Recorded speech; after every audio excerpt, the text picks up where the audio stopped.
बिहार में लाखों और शायद करोड़ों लोगों के सर पे जो वोटबंदी की तलवार लटक रही थी, उस पे आज सुप्रीम कोर्ट ने बहुत बड़ी राहत दी। सुप्रीम कोर्ट ने 4 घंटे तक चुनाव आयोग से सवाल पूछे।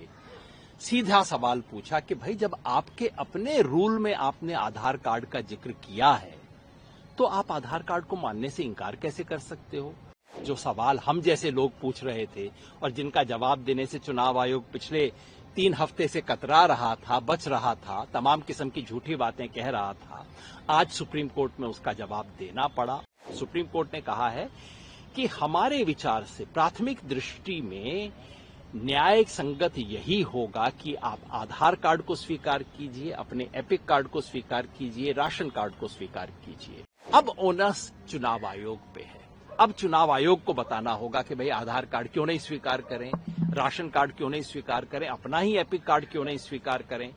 बिहार में लाखों और शायद करोड़ों लोगों के सर पे जो वोटबंदी की तलवार लटक रही थी, उस पे आज सुप्रीम कोर्ट ने बहुत बड़ी राहत दी है। सुप्रीम कोर्ट ने 4 घंटे तक चुनाव आयोग से सवाल पूछे। सीधा सवाल पूछा कि भाई, जब आपके अपने रूल में आपने आधार कार्ड का जिक्र किया है, तो आप आधार कार्ड को मानने से इंकार कैसे कर सकते हो? पूछा, आप अपने ही एपिक कार्ड से कैसे पीछे हट सकते हो? पूछा कि आप अगले कुछ हफ्ते के अंदर करोड़ों लोगों के सर्टिफिकेट्स की जांच करके ये कैसे सुनिश्चित कर लोगे कि एक भी गलत व्यक्ति ना छूटे? इसके लिए चुनाव आयोग के पास कोई जवाब नहीं था। जो सवाल हम जैसे लोग पूछ रहे थे और जिनका जवाब देने से चुनाव आयोग पिछले 3 हफ्ते से कतरा रहा था, बच रहा था, तमाम किस्म की झूठी बातें कह रहा था, आज सुप्रीम कोर्ट में उसका जवाब देना पड़ा और उनके पास कोई जवाब नहीं है। सुप्रीम कोर्ट ने आज सुझाव दिया है। मतलब सुप्रीम कोर्ट ने एक तरह से चुनाव आयोग को कहा है कि या तो 15 दिन में तुम सुधर जाओ, नहीं तो हमें कुछ करना पड़ेगा। भाषा देखिए, सुप्रीम कोर्ट ने कहा है कि हमारे विचार से प्राथमिक दृष्टि में न्यायिक संगत यही होगा कि आप आधार कार्ड को स्वीकार कीजिए, अपने एपिक कार्ड को स्वीकार कीजिए, राशन कार्ड को स्वीकार कीजिए।